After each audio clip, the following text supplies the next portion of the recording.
All right, so let's talk about Impact from March the 30th, 2021. It's a very Kenny Omega heavy episode today. Um, boy, oh boy. Okay, so Fire and Flavor defeated Havoc and Nevaeh. If Havoc and Nevaeh would have won, they would have gotten a tag team title shot. But Kiara Hogan ended up pinning Havoc. So after the match, Havoc apologized to Nevaeh for losing. And of course, I mean, you could have got a bat signal to show you what was about to happen, right? Like bit back signal saying heel turn coming. It's like they couldn't have telegraphed it anymore. So they even did the whole fake everything's all right. They hug and they nuzzle each other, their noses or whatever. And in the moment Havoc turns her back, Nevaeh attacks her. And she started screaming like, I thought I was the weak link. I thought I was the weak link. You're the weak link. And, beat her up. And wasn't particularly wasn't particularly bad. It wasn't particularly good. Um, it's just that Nevaeh is just she's an empty cup. I don't know what's in it. What is Nevaeh? What is she? Who is she? Please do like a sit down. Tell me about her life. Tell me about a character that she wants to do. Like, what does she always want to be? Don't tell me that whole, oh, I want to be a wrestler my whole life. Give me something different from this girl. She's been on this roster for at least 2 years. I have no idea who she is or what she's about. Because most she's just been Havoc's shadow. If this means that she's going to actually, show some personality, do something different, I'm all for it. If this is just going to be um, this and she's going to continue to be Nevaeh without talking, without doing anything, I just don't see the purpose. Um, and I also didn't, I get it. It's kind of cliche for the tag teams to break up, even though they kind of was broken up already. But I mean, sometimes cliche is the right thing to do. I mean, sometimes it just is. All right, so the next thing was James Storm was really excited for his 1000th match. But he said this is a dedication to Bob Ryder. It's not a celebration, it's a dedication. And then Bob Ryder gave him and Chris Harris their first match. And that without him, there wouldn't have been a match number one, let alone a match 1000. And Chris Harris was actually there, which is very interesting because I had not seen Chris Harris since he was Braden Walker in WWE. I had not seen that was oh man, I really could sit here and tell you. I really could sit here and tell you how disappointed I was in that. Because I was a huge Chris. Let's not exaggerate. I was a fan of Chris Harris when he was in TNA. I thought of anybody who's like in a tag team who could break out and be a main event guy, especially in TNA. I thought Chris Harris could be the guy. You know, he looked great. He looked a lot like the British Bulldog, a little bit like that British Bulldog Mike Awesome kind of look. He was jacked. Had a good run as far as being a baby face. I thought maybe, it was only a matter of time. America's Most Wanted, excellent. Fantastic shit there. He goes to WWE as Braden Walker, and he literally makes I think he probably had one match, and it was the most disappointing. That was not the guy. That was not the guy. That was so fucking disappointing. Now maybe I erased anything else that he did out of my memory, but I don't remember Chris Harris even appearing in a wrestling ring after Braden Walker. I don't remember him doing anything afterwards. I just remember the guy went from being jacked and looking good to being dumpy and looking like shit in a WWE ring. I just could not believe it. I could not believe it.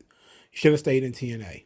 You know, some of those early TNA jumps, like Monty Brown, and I had high hopes for him too. I thought that Marcus Carvon thing was going to work out. And it probably would have, but he left the business.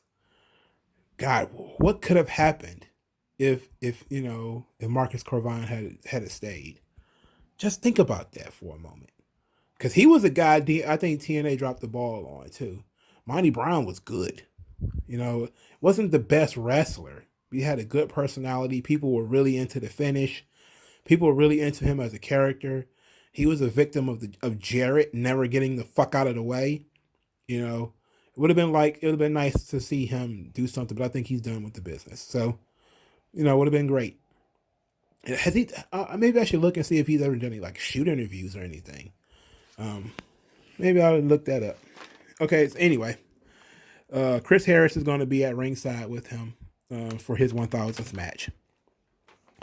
Then we get the next segment is Deonna Purrazzo and Susan. And Deonna Purrazzo was talking about how unstoppable she is, and how she needs fresh challengers, she needs new challenges. And Susan is still steaming about Jazz, and she's demanding that Tommy Dreamer or Scott D'Amore or somebody do something about Jazz. So then Jazz attacks her, which of course proves that Susan was right, that Jazz is out of control. And she bashes Susan across the head with like a plastic garbage bin and just left her laying there. Deonna Purrazzo, of course, ran away. And didn't want no smoke. So that was interesting. Because this is actually building upon a story, so it was interesting.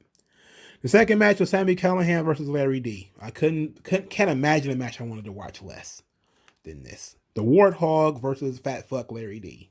I just, whoa. Ugh, it's so bad. Callihan won, and then Fat Fuck AC Romero attacked Larry D from behind. I mean, well, not Larry D. He attacked the Warthog from behind, Sami Callihan. And even that, like the commentators did the yeoman's work here by just saying like, oh, where's Trey Miguel? Is Trey Miguel going to come out there and help? And Trey didn't show up. Trey did not come to help Sami Callihan. And Sami Callihan laughed about it. He was like, where were you? He kind of said it into the camera, like, where were you? And then he kind of laughed. And then the commentators kind of started telling the story that, oh, this was a test. This is if Sami Callihan wanted to see if Trey Miguel was soft. And I'm gonna skip to Sami Callihan going and approach Trey. So after the match, he went and approached Trey. And then he says, like, hey, I helped you last week. You weren't man enough to return the favor. And then, Trey very angrily, I don't owe you nothing. What do I owe you? What do I owe you? I'm just like, this kid is just, he's a firecracker.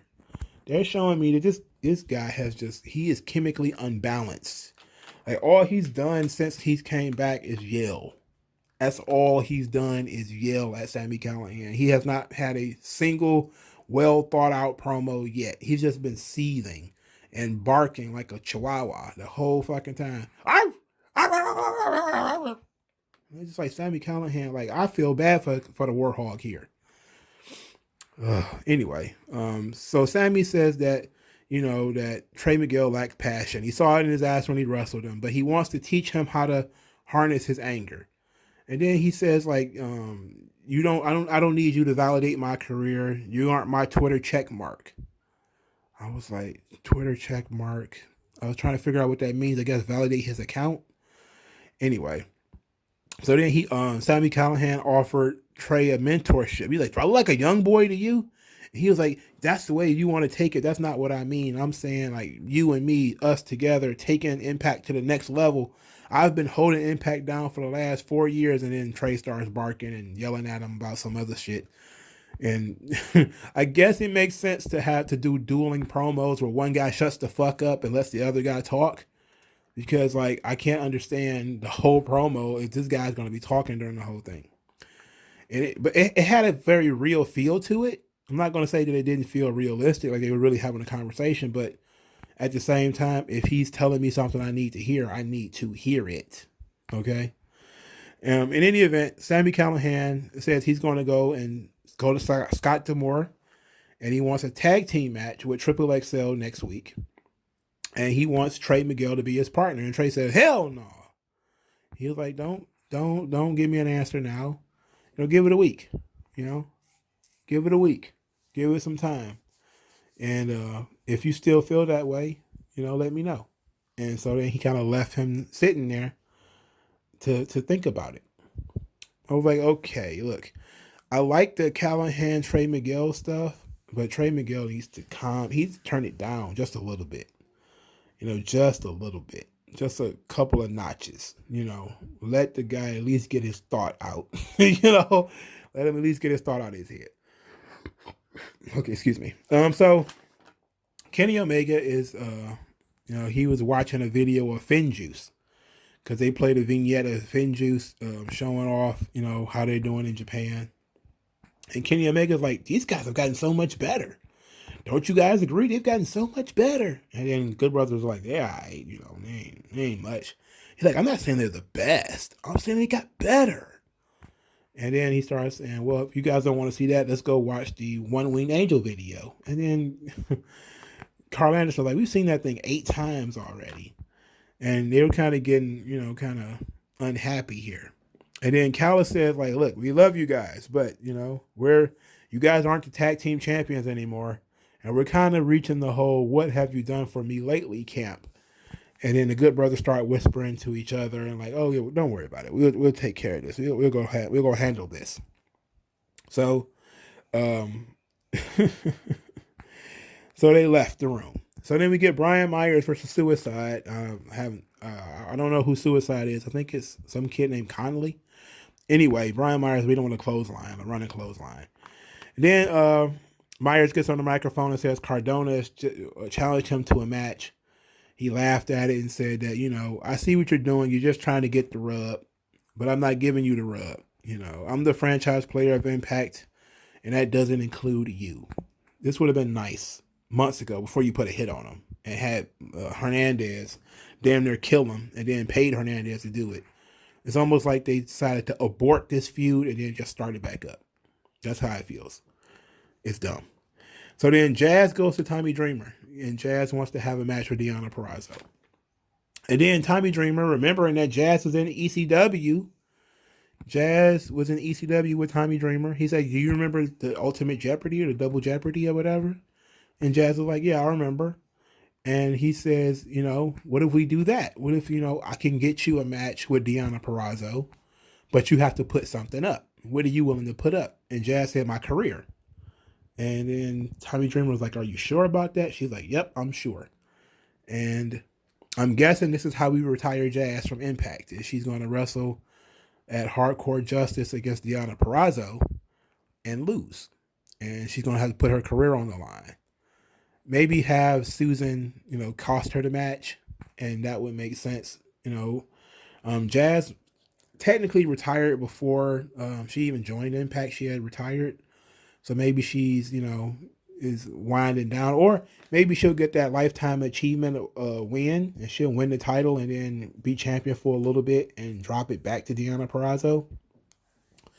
They really don't have any more opponents for Deonna. So maybe it might, switching the title to Jazz for a little while might be okay. And then you could have Jazz maybe wrestle Jordan Grace a couple of times. But they need some new blood. I do know that, there's going to be some new blood coming in. I'm not supposed to say it here. I saw it online that Rachel Ellering and Taylor Wilde are both going to be coming back to Impact soon. They certainly need it, especially Rachel Ellering. They certainly need new faces. Around here. So that's a good thing. Okay, so then we get a paid ad from Tony Khan and Tony Schiavone, where Khan continues to cut horrible promos. And he talked about Kenny Omega being the best wrestler in the world, but a pain in the ass. And then he said something I found really interesting.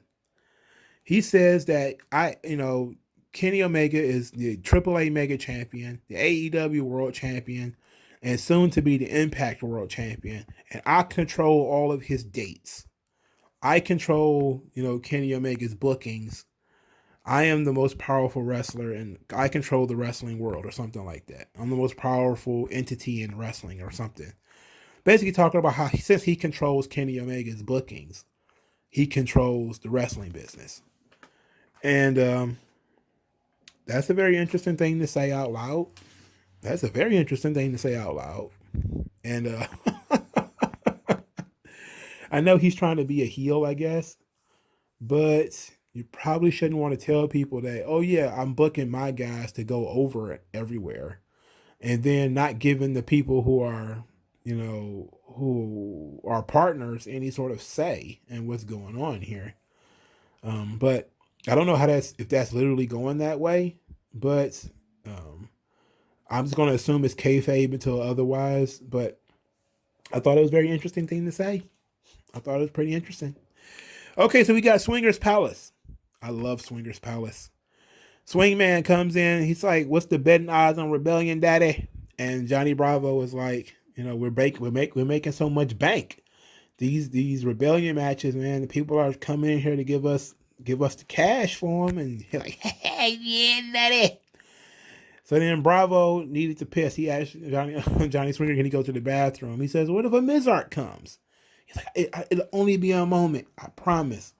And then he was like, "Okay, look." He went under the table. He got a red Solo cup and told him to pee in that, and told the swing girls to avert their eyes. And that Johnny Bravo needs to pee in a cup. So then Don Callis enters, and Don Callis, of course, is grossed out by the seedy nature of Swingers Palace, and Johnny Swinger sees Don Callis, and he's like, "Is this the guy from TNN?"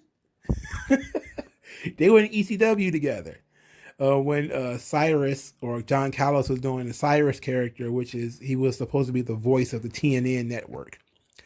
And Johnny Swinger was just kind of like a low guy on the totem pole back then. He still is now, but they were in ECW together 20 years ago. And Don Callis is like, the last time I saw you was the pre-cell phone era, and they kind of shook hands, but it was Don Callis being very genteel about it, like not really wanting to make any contact. And then he apologized to Kenny Omega for bringing him to this seedy establishment, as Omega just looked around like he had never seen somebody play cards before. And it was actually pretty funny because they looked very out of place, and it was an interesting thing to see Johnny Swinger, Johnny Bravo, Kenny Omega, and Don Callis all in one scene. It was surreal. So they wanted to know what the odds were for Omega and Swan, and Johnny Swinger says like, "Oh, it's a 1-1." And Kenny Omega was stupefied by this. He was like, "What? 1-1?" He's like, "Yeah, yeah." And so Don Callis was like, "Well, let's see if we can change those odds. Here is the One-Winged Angel video." And then, "Oh, hell, I better cry." And then Johnny Swinger watches the One-Winged Angel video and says, "Oh yeah, Daddy, the odds just swung all the way in his favor." And then so Don Callis said he wanted to bet $20,000 on Kenny Omega. And he's like, 20 big ones? What a money mark. Like, "Yeah, Daddy, what a money mark." Oh man. So Don Callis bet $20,000 on Kenny Omega to win at Rebellion. I hope that when he doesn't be like win all this money and stuff and then put Swingers Palace out of business. That would suck. This was fun. This was probably the most fun I've had with Kenny Omega and Don Callis doing anything. And maybe part of it is because I know that him and Swinger worked together so long ago, and it was very interesting because Swinger was I think Swinger was part of that whole network thing. I think. Anyway, the fourth match was TJP and Josh Alexander losing to Madman Fulton and Ace Austin. TJP and Josh Alexander had a lot of miscommunication. They were arguing a lot. Josh Alexander even mistakenly crushed TJP in the corner at one point. And then Ace rode TJP up and pinned him. And then after the match, TJP and Josh Alexander continued to argue. And nothing came of it, but they continued to argue. I'm guessing TJP is about to be on the verge of a heel turn, which is probably, he turned heel already in MLW. So I'm guessing they're just trying to keep it consistent with that. Whatever. Doesn't matter. So then Willie Mack is sitting in the back. He's doing, I don't know what, like counting pennies or checking out his bottle cap collection or something. He's just not doing anything back there. He's just there. Okay. He's just present. Just in the building. So Don Callis comes over and he's talking about Oh yeah, I'm a big fan. You know, Don Callis, he does the same gimmick every time. He always talk about how much he's a big fan and how much he loves whoever he's talking to. And then he says, like, I know that you're friends with Rich Swann. I want to show you something. Shows him the I hear the battle cry, the One Winged Angel video he's been showing everybody. And then he says, like, I know that you're friends with them. I just wanna let you know, like, what's been going on here. And then Rich Swann comes in. He's like, man, what the hell you doing in here, man? Rich Swann talks like, he comes out of a blaxploitation movie. What are you doing, Jive Turkey? What are you doing, man? Don't make me knock you out, man. You come right out of a comic book. Anyway, he Swan comes in and talks about, and then Callis told him, and this is hilarious. I know he got this from Scott Hall, but this is hilarious. He says, he tells the Rich Swan, like, we love your finish. Rich, we love your finish. Kenny Omega cannot wait to kick out of it. And Rich Swan is mad now. So Rich Swan is like, you can't get in my head, man. You trying to get in my head?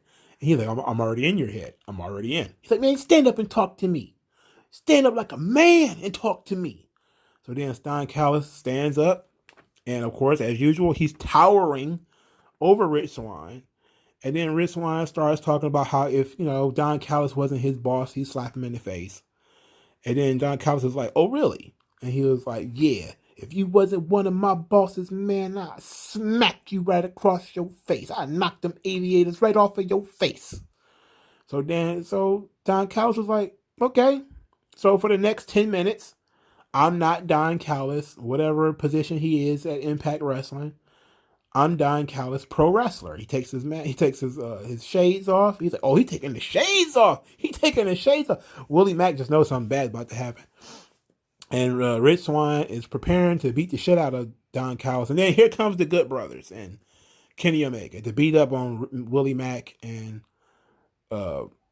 Rich Swann. And then Eddie Edwards comes in and helps them fight off. And Eddie Edwards stands with Willie Mack and Rich Swann, and they run the heels off. So this was also fun. I really like Don Callis, man. Don Callis just has a way with making things that he's involved with good. This was good. Rich Swann is not good. Willie Mack is not good. Neither one of them has a lick of fucking intensity or lick of fucking passion between the two of them. But Don Callis was able to be smarmy and be shitty and be funny at the same time. Like it's really good. He's really good at this shit. He's been doing it for a long time, so he should be good at it.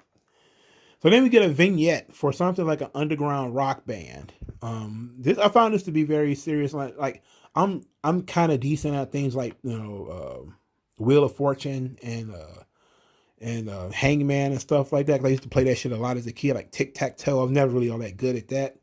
But Hangman, I could kill it. I was always very highly literate.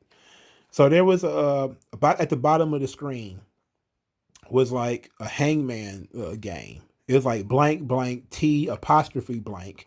Then it's a space, G blank, then blank. Then it's a space. Then it's blank, blank, blank, D blank. Right? And then it says going to be Impact Zone, April 2021. And it's supposed to be like, okay, what is this supposed to be? And it's supposed to be like, it's supposed to guess, I'm guessing. Like Wheel of Fortune. And to me, I guess Let's Get Ready. That's my guess. Because I looked at it and I said, okay, the apostrophe means, and the T means probably let's. Okay, and then after that is get, and then what word has a D right there at the end, and the word is ready. Right, that's what I just thought of. And I really kind of figured this out after seeing the commercial a second time. I rewinded it to see it again. And I was just kind of like, let's get ready. And I don't know what that means. Let's get ready for who? Let's get ready for what? I don't know. And I'm interested in seeing what's going on. As long as it's not Tito Ortiz or something like that, it could be okay. So then Rohit Raju comes out. He's best. He wants to talk about being best buds with Hernandez. Hernandez doesn't want to be best buds, though. He doesn't want to be tag team partners. He doesn't want to be homeboys. He doesn't want to be involved at all. He says that, the only thing is you come to my docks, you give me money. If you don't got no money, don't come nowhere near me. And so, Rohit backs away like, okay, whatever, man. So Tommy Dreamer holds court about hardcore justice. Deanna Perrazzo comes in and she's talking about how, she just wanted, everybody needs to say their goodbyes to Jazz because when she beats Jazz, it's going to be over. And then Sue Young is left behind because Tommy Dreamer wants to talk to Sue Young. And he wants to talk about Sue. We don't know if he's talking about Susie or Sue Young, but Susan doesn't know who he's talking about. She doesn't know the other personalities exist. And Deanna Perrazzo snapped her fingers, and Susan came a running. So then, Tommy Dreamer told the rest of the girls, "Okay, we're going to have ourselves a hardcore scramble match.